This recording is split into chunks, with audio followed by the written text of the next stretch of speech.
Graça e Paz, sermão em audiobook de Paul Washer, continuando a série Uma Jornada no Evangelho. O amor de Deus manifestado. O que é o amor de Deus? É aquele atributo divino que o move livre e altruisticamente a dar a si mesmo a outros para o seu benefício ou bem. As Escrituras nos ensinam que o amor de Deus é muito mais do que uma atitude, emoção ou obra. É um atributo de Deus. Faz parte do seu próprio ser ou natureza. Deus não somente ama, mas Ele é amor. Ele é a própria essência do que é o amor verdadeiro. E todo amor verdadeiro flui dele como a sua fonte última. A altura, profundidade e largura do amor de Deus estão além do entendimento das maiores e mais perspicazes criaturas.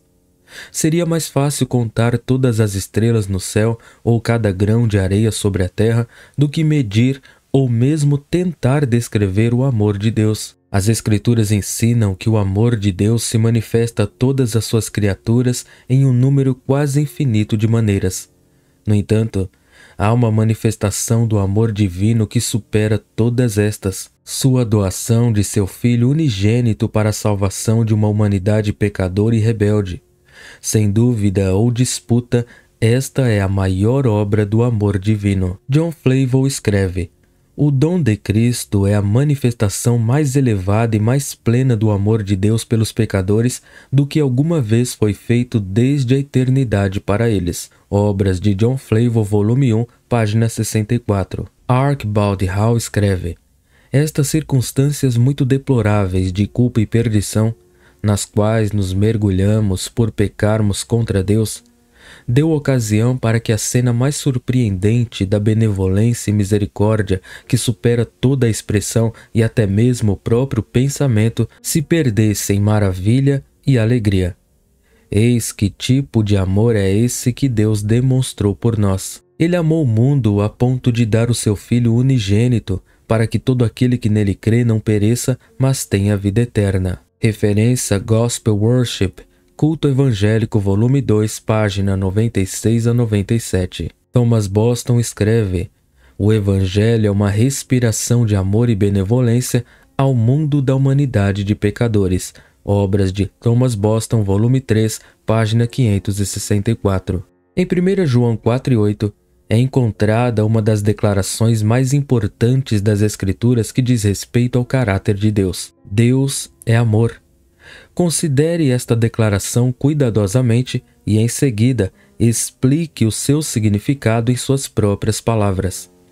O que isso nos revela sobre o motivo por trás da obra salvadora de Deus em favor dos homens caídos? De acordo com 1 João 4:9, qual é a maior manifestação do amor de Deus para com os homens pecadores? Como este texto prova que não foi o mérito do homem, mas o amor de Deus que levou a enviar o seu Filho? 1 João 4:8, Deus é amor. Albert Barnes escreve: jamais foi feita uma declaração mais importante do que esta. Jamais houve mais significado condensado em poucas palavras do que nesta curta frase: Deus é amor. Barnes Notes, ou Notas de Barnes, 1 João, página 331. É essencial compreender que o amor não é apenas uma decisão ou ação da parte de Deus, mas um atributo do seu próprio ser. Não é necessário que Deus queira amar mais do que é necessário que Ele queira existir, ser eterno ou ser santo. Ele é amor, portanto, todos os seus decretos e obras fluem do seu amor e são realizados no reino do amor. Deus cria, revela, governa, salva e até mesmo julga em amor. Samuel Davis escreve: Deus é amor, não somente amorável e amoroso, mas o próprio amor. Amor puro, sem mistura, nada além de amor. Amor em sua natureza e em suas ações, o objeto, fonte e quintessência de todo o amor. Davis Sermons, ou Sermões de Davis, página 316. Quando olhamos para a raça depravada e rebelde de Adão, não encontramos nada que moveria um Deus santo a salvar, mas Deus encontra razão em seu próprio caráter. Sua obra de salvação flui de quem Ele é. Ele ama não por causa de algum valor inerente encontrado nos homens ou de algum mérito que eles têm tido. Pelo contrário, ele ama o homem apesar do homem e é movido a salvar aqueles que não merecem, porque ele é amor.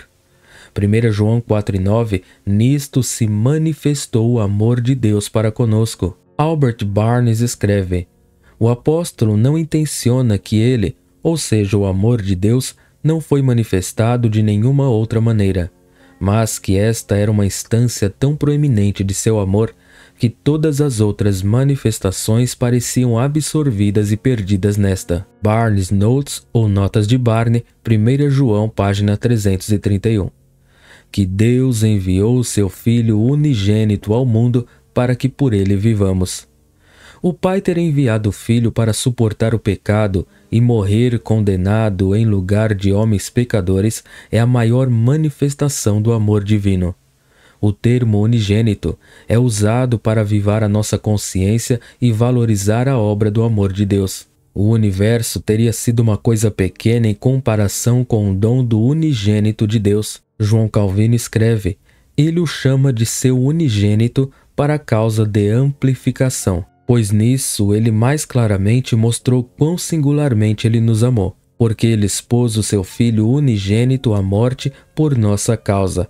Calvin's Commentaries, Comentários de Calvino, volume 22, página 239. Thomas Manton escreve: que tal remédio seja fornecido para nós demonstra o amor inefável de Deus.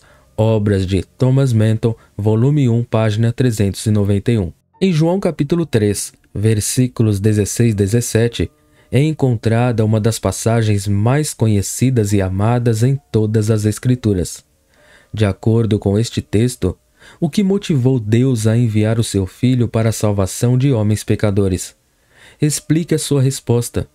João 3, 16 e 17, porque Deus amou de tal maneira. Robert L. Raymond escreve: a expiação nunca deve ser representada de forma a sugerir que isso ocorreu devido ao Pai odiar o pecador e o Filho que amar o pecador, e que a sua obra na cruz venceu o Pai para a clemência ou apelou por atitude graciosa do Pai para com o pecador contra a sua vontade. A New Systematic Theology, uma nova teologia sistemática, página 641. Charles Spurgeon escreve: Deus tem tal amor em sua natureza que ele o deixa fluir a um mundo que perece por seu próprio pecado voluntário. E quando o amor fluiu foi tão profundo, tão grande, tão forte, que mesmo a inspiração não calculou a sua medida.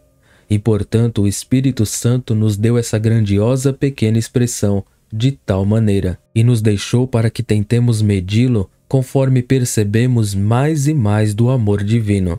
Metropolitan Tabernacle Pulpit, Púlpito do Tabernáculo Metropolitano, volume 31, página 386. O mundo. Alguém pode apreciar esta maravilhosa declaração somente na medida em que compreende a depravação e rebelião deste mundo. Foi o amor de Deus e não a dignidade do homem, o desejo de Deus para mostrar misericórdia e não o mérito do homem que o levou a salvar. Albert Barnes escreve: este foi um dom gratuito e imerecido. O homem não tinha direito, e quando não havia nenhum olho a apiedar-se ou braço para salvar, aprove a Deus entregar o seu Filho nas mãos dos homens para morrer em seu lugar. Foi o puro movimento de amor, a expressão da compaixão eterna e um desejo de que os pecadores não perecessem para sempre. Notas de Barney, João, página 207. Que deu o seu Filho unigênito. A grandeza do amor de Deus por homens de toda tribo, língua, povo e nação se manifesta em que ele entregou seu Filho amado como um sacrifício por seus pecados e fez dele o meio de sua reconciliação. João Calvino escreve: a palavra unigênito, monogenes, é enfática para ampliar o fervor do amor de Deus para conosco. Porque os homens não são facilmente convencidos de que Deus os ama, a fim de eliminar qualquer dúvida, ele declarou expressamente que somos muito queridos por Deus, de modo que, em nossa consideração, ele nem sequer poupou o seu Filho unigênito. Comentários de Calvino, volume 17, página 124. Para que todo aquele que nele crê não pereça, mas tenha vida eterna. Aqui testemunhamos tanto a amplitude e o propósito do Pai ao livremente dar o seu Filho. A amplitude é imensa, o mais vil entre a humanidade caída pode vir. Nenhumas credenciais são necessárias, apenas um coração quebrantado e crente. O propósito é claro e seguro. Aqueles que creem não perecem sob a justa condenação de seus pecados, mas têm a vida eterna em comunhão perfeita com Deus. Porque Deus enviou o seu Filho ao mundo, não para que condenasse o mundo. Embora o julgamento teria sido adequado em função da rebelião do homem, Deus enviou o seu Filho para demonstrar as grandes riquezas da sua misericórdia. Albert Barnes escreve: Deus poderia justamente tê-lo enviado para condenação. O homem merecia condenação e teria sido certo tê-la pronunciado. Mas aprove a Deus que houvesse uma oferta de perdão, e a sentença de condenação foi adiada. Notas de Barnes, João, página 207. Matthew Henry escreve: desde que o homem pecou, ele temia a aproximação e a aparição de qualquer mensageiro especial do céu, como estando consciente da culpa e esperando por julgamento. Certamente morreremos, porquanto vimos a Deus. Se, portanto, o próprio Filho de Deus vem, ficamos preocupados para obter informações sobre em que incumbência ele vem. A paz? Ou, como eles perguntaram a Samuel, trementes, de paz é a tua vinda? E esta escritura retorna a resposta, é de paz. Matthew Henry's Commentaries, Comentários de Matthew Henry, volume 5, página 889. Mas para que o mundo fosse salvo por ele. Matthew Henry escreve: ele veio ao mundo com a salvação em seu olhar, com a salvação em sua mão. Comentários de Matthew Henry, volume 5, página 888. Deus enviou, embora o homem não buscasse. John Flavel escreve: vejamos quão livremente este dom veio a partir dele. Não foi arrancado de sua mão por nossa insistência, pois nós tão pouco desejávamos quanto merecíamos. Obras de John Flavel, volume 1, página 68. Charles Spurgeon escreve: nós nunca enviamos a ele. Ele enviou para nós. Suponha que depois que todos tivéssemos pecado, tivéssemos caído de joelhos, clamado importunamente: ó Pai, perdoa-nos. Suponha que dia após dia estivéssemos com muitas tristes lágrimas e clamores, suplicando e pedindo perdão de Deus. Seria grande amor que ele, então, encontrasse uma forma de perdoar-nos, mas não, ocorreu o contrário. Deus enviou um embaixador de paz para nós. Nós não enviaríamos nenhum embaixador a ele.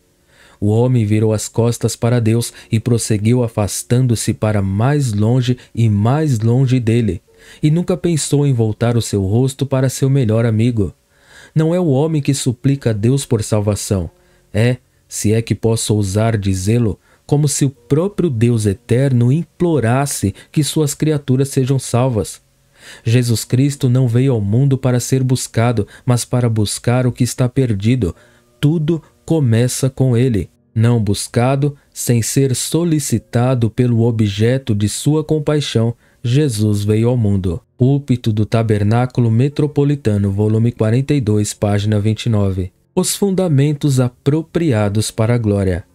Octavius Winslow escreve: o homem sábio deve deixar de gloriar-se na sua sabedoria. O homem poderoso deve deixar de gloriar-se na sua força.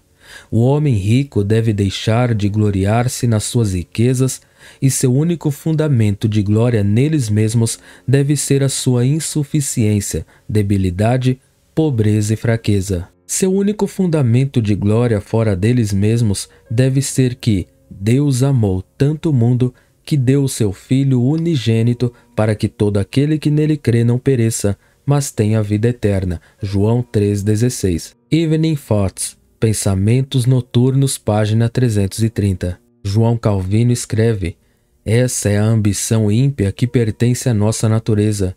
que quando a questão refere-se à origem da nossa salvação, nós rapidamente formamos imaginações diabólicas sobre nossos próprios méritos. Assim, imaginamos que Deus é reconciliado conosco porque Ele tem nos considerado dignos, de modo que Ele deve olhar para nós. Mas as Escrituras em todas as passagens exaltam a sua misericórdia pura e sem mistura, a qual deixa de lado todos os méritos. E de fato, é muito evidente que Cristo falou dessa maneira a fim de atrair os homens da contemplação de si mesmos a olharem para a misericórdia de Deus somente. Ele não diz que Deus foi movido a libertar-nos porque ele percebeu em nós algo que era digno de tão excelente bênção, mas atribui a glória de nossa libertação inteiramente ao seu amor. Comentários de Calvino, volume 17, página 123. Charles Spurgeon escreve: por que razão Deus deu seu Filho unigênito para sangrar em nosso lugar? Nós éramos vermes pela insignificância, éramos víboras pela iniquidade. Se Ele nos salvou, nós éramos dignos da salvação. Nós éramos tais infames traidores que, se Ele nos condenasse ao fogo eterno, nós poderíamos ser exemplos terríveis de sua ira. Mas o amado do céu sangra para que traidores da terra não sangrem. Diga isso no céu, e o anuncie em todas as ruas de ouro a cada hora de cada dia glorioso. Que tal é a graça de Deus, que deu o seu Filho unigênito para que todo aquele que nele crê não pereça, mas tenha vida eterna. Púlpito do Tabernáculo Metropolitano, volume 56, página 303. Samuel Davis escreve: oh, não foi isso amor?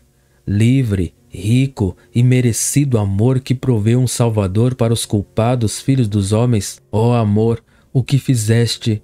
Que maravilhas fizeste!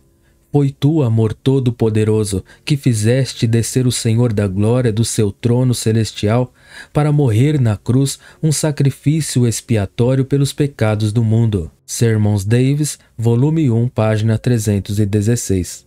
O imerecido amor de Deus. Possivelmente, o aspecto mais surpreendente, mesmo assombroso do amor de Deus, é que ele é incondicional e imerecido. Deus é tão infinitamente grandioso que ele deve condescender ao amar até mesmo a mais esplêndida de suas criaturas. Portanto, é uma demonstração insondável de graça que ele pudesse amar o homem caído e que esse amor levaria à encarnação e morte de seu Filho unigênito. Nosso reconhecimento de que o amor de Deus é totalmente merecido é absolutamente essencial para qualquer compreensão adequada do mesmo. É somente na medida em que entendemos a depravação do homem e a ausência de mérito que podemos compreender plenamente a natureza do amor de Deus que o levou a enviar o seu Filho. Thomas Manton escreve: nossas obras, quaisquer que sejam, tanto deveres para com Deus ou homem, não são a primeira causa ou estímulo para inclinar a Deus a mostrar-nos favor ou a efetivar nossa salvação. Não. Esta honra deve ser reservada para a graça de Deus que se move e causa tudo no empreendimento da nossa salvação. Foi a sua graça que nos forneceu um Salvador. Obras de Thomas Manton, volume 2, página 404. John Gill escreve: ele, o amor de Deus, não surgiu a partir de qualquer amabilidade neles, ou a partir de qualquer amor neles por ele, nem de quaisquer obras de justiça feitas por eles, mas a partir de sua própria vontade soberana e prazer. Exposition of the Old and New Testaments, Exposição do Antigo e Novo Testamentos, volume 8, página 451. Em Deuteronômio 7, versículos 6 a 8, é encontrada uma das declarações mais poderosas nas Escrituras a respeito do amor de Deus que o leva a chamar um povo formado por indignos, pleiteá-los como seus próprios e prover para a salvação deles. Leia o texto até que você esteja familiarizado com o seu conteúdo e, em seguida, responda às seguintes perguntas. De acordo com o verso 6, que privilégios Deus assegura ao seu povo Israel? De acordo com o verso 7, a divina eleição e vocação de Israel baseou-se em alguma grandeza ou mérito encontrado neles? Explique a sua resposta. De acordo com o verso 8, qual foi a verdadeira motivação de Deus para redimir a nação de Israel e chamá-los para ser seus próprios? O que essa verdade nos revela sobre o motivo de Deus para enviar o seu Filho para redimir os homens pecadores e torná-los seus próprios? No Salmo 44, verso 26, aqui o salmista apela para que Deus possa intervir e salvar. Como isso demonstra que Deus salva o seu povo não pelo seu próprio mérito, mas por causa de seu amor por eles. Apelos semelhantes são encontrados em Salmo 6, verso 4 e Salmo 31, verso 16. Deuteronômio 7, 6 a 8. Porque povo santo és ao Senhor teu Deus. A palavra santo vem da palavra hebraica kadosh, que é traduzida como separado, especial ou apartado. O povo de Israel era santo a Deus, pois ele os escolheu para si mesmo dentre todas as nações sobre a terra e os chamou para ser seu povo. Eles eram o seu tesouro peculiar entre as nações e os beneficiários de sua graça especial. De acordo com 1 Pedro 2,9, o mesmo pode ser dito da Igreja do Novo Testamento. Que Deus chamasse um povo para si mesmo é o maior privilégio que ele poderia lhes oferecer. O Senhor teu Deus te escolheu para que lhe fosses o seu povo especial de todos os povos que há sobre a terra. A escolha e redenção de Israel de Deus não foi por causa de qualquer mérito encontrado neles. Pelo contrário, eles eram os menores e mais fracos entre as nações.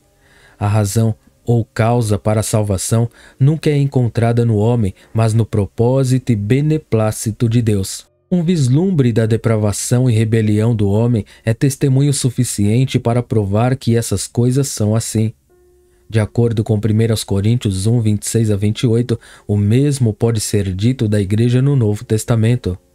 Mas porque o Senhor vos amava.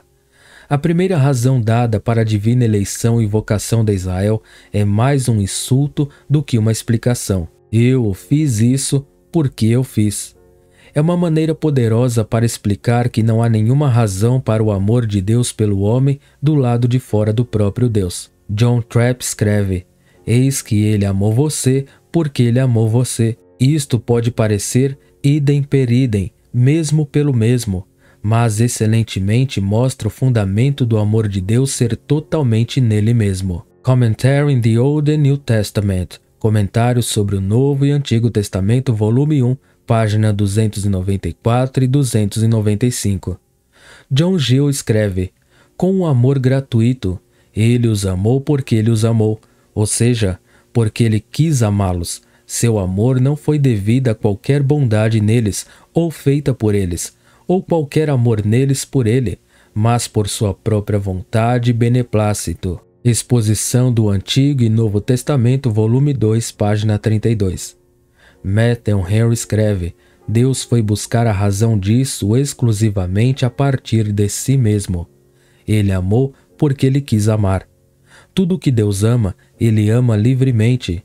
Aqueles que perecem, perecem por seus próprios méritos, mas todos os que são salvos por prerrogativa. Comentários de Matthew Henry, volume 1, página 756. E para guardar o juramento que fizera a vossos pais. A segunda razão dada para a divina eleição e vocação de Israel é a sua fidelidade inabalável. Ao redimir Israel do Egito, ele cumpriu as promessas que havia feito aos patriarcas, Deuteronômio 6 e 10, e obteve glória para si mesmo como Deus fiel que guarda a aliança. Matthew Henry escreve: nada neles, ou feito por eles, fez ou poderia fazer de Deus um devedor para com eles. Mas ele fez de si mesmo um devedor à sua própria promessa, que ele cumpriria apesar da indignidade deles. Comentários de Matthew Henry, volume 1, página 756. Salmo 44, verso 26. Esta petição serve como um excelente lembrete de que a salvação de Deus não é motivada por alguma virtude ou bem intrínseco no homem, mas por seu amor incondicional e soberano. Veja também Salmo 6, verso 4 e Salmo 31, verso 16. Levanta-te em nosso auxílio e resgata-nos. Aqui, O salmista está invocando o Senhor para que liberte o seu povo depois de uma derrota devastadora por seus inimigos. A frase "levanta-te" é um termo hebraico que muitas vezes precede um apelo desesperado por ajuda ou libertação. E o termo "resgata-nos" é devidamente entendido como exatamente um tal apelo. Por amor das tuas misericórdias. O fundamento para a petição ou apelo do salmista não é a piedade ou mérito de Israel, mas a benignidade ou misericórdia de Deus. João Calvino escreve: eles se contentam em atribuir a sua salvação à imerecida bondade de Deus como a única causa dela. Comentários de Calvino, volume 5, página 172. O único fundamento do homem caído para qualquer apelo por salvação ou libertação é o caráter de Deus e a disposição em salvar. Além do amor divino e livre graça, não há simplesmente nenhuma razão para que um Deus justo realize a salvação dos ímpios. Jonathan Edwards escreve, e aqui pode-se observar, segundo que maneira notável Deus fala do seu amor aos filhos de Israel no deserto, como se seu amor fosse por causa do amor, e sua bondade fosse sua própria finalidade e causa. Obras de Jonathan Edwards, volume 11, página 115. Matthew Henry escreve: nós dependemos da bondade da tua natureza, que é a glória do teu nome. Êxodo 34:6. Comentários de Matthew Henry, volume 3, página 404. Deus amou porque ele quis amar. Thomas Manton escreve: se você perguntar por que ele fez tanto esforço por uma criatura sem valor, levantado do pó da terra num primeiro momento e que agora tinha desordenado a si mesmo e não poderia ser de nenhuma utilidade para ele, nós temos uma resposta à mão: porque ele nos amou. Se você continuar a perguntar, mas por que ele nos ama? Não temos outra resposta, senão porque ele nos amou, pois além da primeira fonte das coisas, nós não podemos ir. Obras completas de Thomas Manton, volume 2, página 341. Charles Spurgeon escreve: de onde veio esse amor? Não de qualquer coisa fora do próprio Deus. O amor de Deus surge de si mesmo. Ele ama porque é a sua natureza fazê-lo. Deus é amor. Como eu já disse, nada sobre a face da terra poderia ter merecido o seu amor, embora houvesse muito para merecer seu desagrado. Esta corrente de amor flui de sua própria fonte secreta na divindade eterna, e não deve nada a qualquer chuva ou riacho nascido da terra. Brota sob o trono eterno e enche-se plenamente das nascentes do infinito. Deus amou porque ele quis amar. Quando indagamos por que o Senhor amou esse homem ou aquele, temos que voltar à resposta do nosso Salvador para a pergunta: sim, ó Pai, porque assim te aprouve. Púlpito do Tabernáculo Metropolitano, volume 31, página 386. Por causa da bondade de Deus, por Albert Barnes. Levanta-te em nosso auxílio e resgata-nos por amor das tuas misericórdias. Salmo 44, verso 26. Não foi primariamente ou principalmente por consideração deles que o salmista insta esta oração. Foi para que o caráter de Deus fosse conhecido ou para que pudesse ser visto que ele era um ser misericordioso. A manifestação adequada do caráter divino, como mostrando o que Deus é em si mesma algo de maior importância do que a nossa salvação pessoal, pois o bem-estar do universo depende disso. E a esperança mais elevada que podemos ter, como pecadores, quando chegamos diante dele, é que ele glorificaria a si mesmo em sua misericórdia. A isso nós podemos recorrer e disso nós podemos depender. Quando isso é instado como um argumento para a nossa salvação, e quando esse é o único fundamento de nossa confiança, podemos ter certeza de que ele está pronto para ouvir-nos e salvar-nos. Desde o começo do mundo, a partir do momento em que o homem apostatou de Deus, através de todas as dispensações e em todas as eras e terras, a única esperança de salvação para os homens tem sido o fato de que Deus é um ser misericordioso. O verdadeiro fundamento de apelo bem-sucedido a ele é e sempre será que seu próprio nome seja glorificado e honrado na salvação dos pecadores perdidos e arruinados, nas demonstrações de sua misericórdia. Notas de Barnes, Salmos, volume 2, página 25 e 26. Romanos 5, 6 a 10 é um texto que poderosamente demonstra que o amor divino, e não o mérito do homem, foi a motivação ou fundamento para que Deus enviasse o seu Filho unigênito para morrer pelo pecado. Leia o texto várias vezes até que você esteja familiarizado com o seu conteúdo e, em seguida, responda as seguintes perguntas.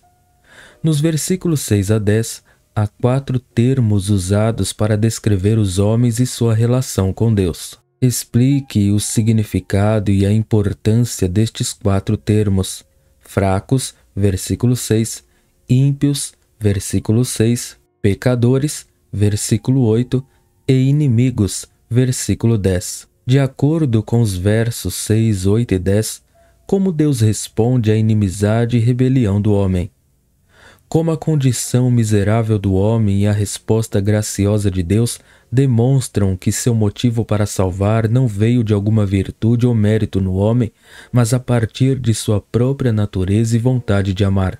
Nos versos 7 e 8, um argumento está diante de nós, que serve para demonstrar a natureza extraordinária da morte de Cristo em nome de homens pecadores.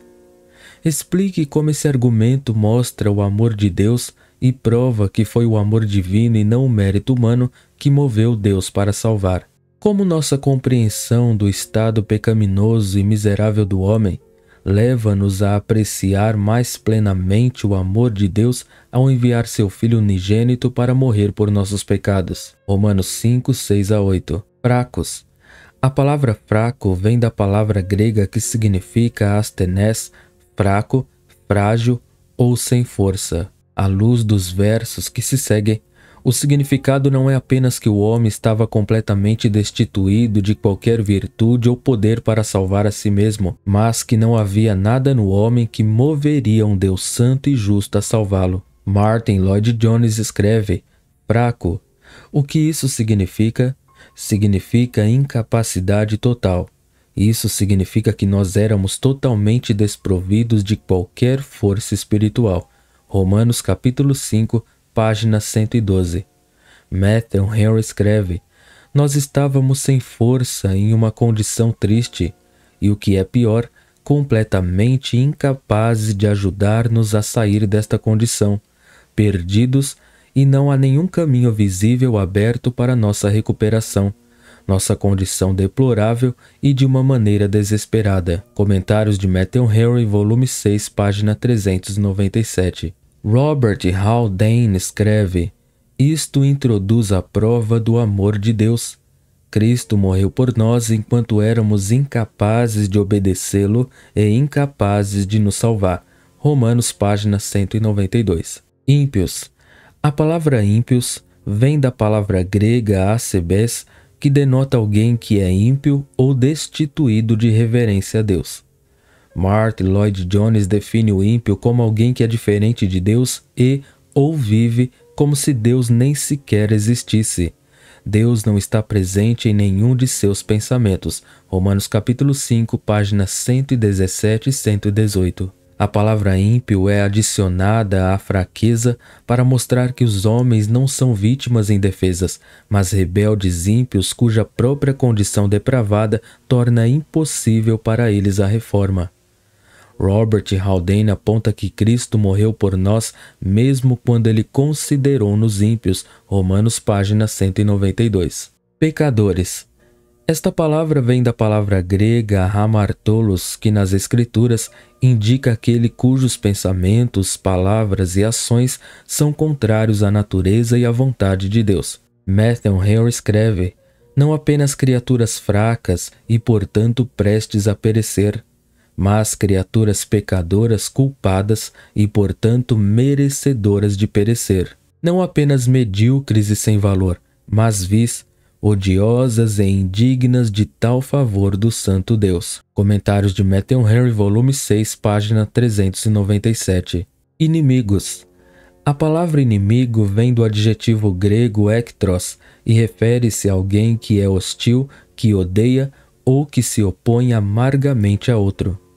Nos evangelhos é usada para descrever o diabo, Mateus 13:39 e Lucas 10:19. E em Romanos 8:7 e Colossenses 1:21 é usada para descrever a mente hostil do homem caído.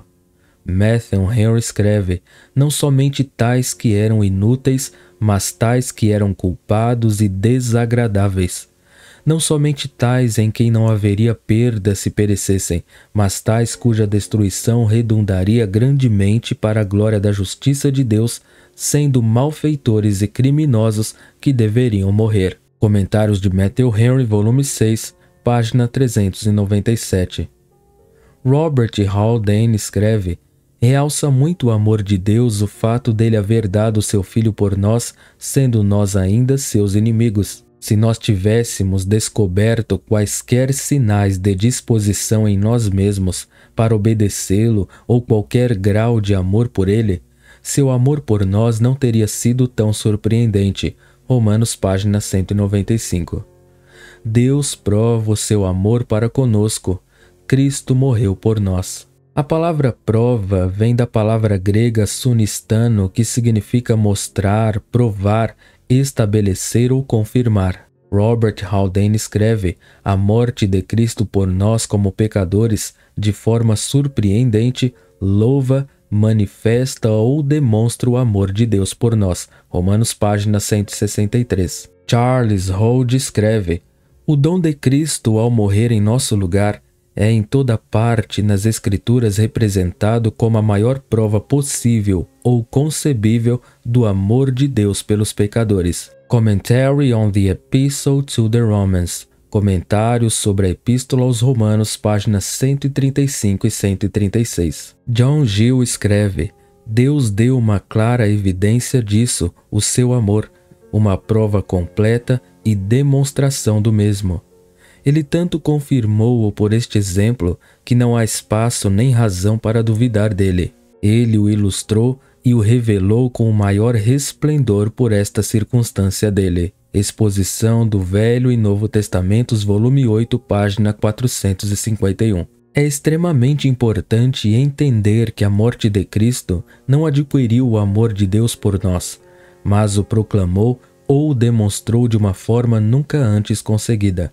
O amor de Deus por seu povo era uma realidade divina antes de que Cristo morresse e era sua razão para enviá-lo.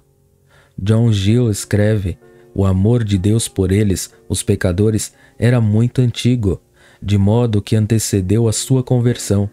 Existia antes da morte de Cristo por eles. Sim, ele era desde a eternidade. Exposição do Velho e Novo Testamentos, volume 8, página 451. Porque apenas alguém morrerá por um justo, pois poderá ser que pelo bom alguém ouse morrer. Mas Deus prova o seu amor para conosco em que Cristo morreu por nós, sendo nós ainda pecadores. É considerado um ato de amor altruísta e heroísmo quando alguém morre por outro que é digno de salvação. Mas Cristo deu a sua vida por nós quando não éramos nem justos nem bons, mas merecedores da mais severa condenação. Charles Rhodes escreve: aí está o mistério do amor divino revelado. Que Deus amasse os bons, os justos, os puros, os piedosos, isso é o que nós podemos compreender. Mas que o infinitamente santo ame o profano e dê o seu Filho para sua redenção é a maravilha de todas as maravilhas. Comentário da Epístola aos Romanos, página 136. Thomas Manton escreve: o caso é raro que alguém deva morrer por outro, mesmo sendo ele muito bom e justo. Mas a expressão da misericórdia de Deus foi infinitamente acima da proporção de qualquer uma que o homem mais amigável alguma vez mostrou. Não havia nada no objeto para movê-lo a ele, quando não éramos nem bons nem justos, mas perversos. Sem consideração a qualquer mérito em nós, pois estávamos todos em um estado condenável. Ele enviou o seu Filho para morrer por nós, para resgatar-nos e libertar-nos da morte eterna e para nos tornar participantes da vida eterna. Deus amou o mundo de tal maneira, quando tínhamos pecado de tal maneira, e voluntariamente mergulhado a nós mesmos em um estado de condenação. Obras de Thomas Manton, volume 2, página 343. As Escrituras apresentam o homem como ele é, pecaminoso, rebelde, corrupto e odioso. Esta tela escura serve para magnificar o amor de Deus da mesma forma que o veludo preto serve para magnificar o brilho do diamante colocado sobre ele. John Murray escreve: mas quando avaliamos nossa fraqueza e particularmente a nossa impiedade, então descobrimos tanto a necessidade quanto a maravilha da prova que Deus deu. O que aparece em nossa convicção quando a nossa impiedade é devidamente ponderada é a nossa odiosidade e a ira de Deus, e é impossível tomar o amor de Deus por garantido. Que Deus poderia amar o ímpio, muito menos que ele os amava, nunca teria entrado no coração do homem. 1 Coríntios 2, 9 e 10. Neste contexto, o texto deve ser entendido. A maravilha do amor de Deus é que este era o amor pelos ímpios. New International Commentary on the New Testament, Novo Comentário Internacional do Novo Testamento, Romanos, página 166. Martin Lloyd-Jones escreve: outra forma de medir esse amor é medir a profundidade da condição deplorável das pessoas a quem ele amou. Romanos capítulo 5, página 112. Matthew Henry escreve: agora, a partir daqui, Deus recomendou seu amor. Não somente provou ou evidenciou seu amor, ele poderia ter feito isso a um preço mais baixo, mas o magnificou e o tornou ilustre. Esta circunstância muito magnificou e promoveu o seu amor, não apenas acima de contestação, mas o considera objeto de maior assombro e admiração. Agora minhas criaturas verão que eu os amo e vou dar-lhes um tal exemplo dele que será sem paralelo. Comentários de Matthew Henry, volume 6, página 397. Thomas Boston escreve: oh, que surpreendente bondade foi esta que o grande e glorioso Deus entregou seu Filho unigênito à morte por esses rebeldes, vis e inimigos, como todos nós somos por natureza. A bondade de Deus, sob o nome de seu amor, é considerada como a única causa de nossa redenção por meio de Cristo. Obras de Thomas Boston, volume 1, página 120. A verdade sobre um pecador, por Martin Lloyd-Jones. Porque apenas alguém morrerá por um justo, pois poderá ser que pelo bom alguém ouse morrer. Mas Deus prova o seu amor para conosco em que Cristo morreu por nós, sendo nós ainda pecadores. Romanos 5, 7 e 8. Isto é como o apóstolo prova o seu caso. Ele, a princípio, parte de cima, do homem justo ao homem bom. Então ele chega ao fim e vem para baixo. Onde nós estamos? Certamente não no bom. Que tal justo? Nem mesmo justos. Bem, o que nós somos? Pecadores. Não há absolutamente nada amável sobre nós. Deus mostra o seu amor e prova o seu amor para conosco em que Cristo morreu por nós, não porque éramos amáveis, encantadores e bons. Bem, apesar de não sermos amáveis e encantadores, nós éramos corretos de qualquer forma. Bem, apesar de não sermos amáveis e encantadores, nós éramos corretos de qualquer forma, éramos cumpridores da lei?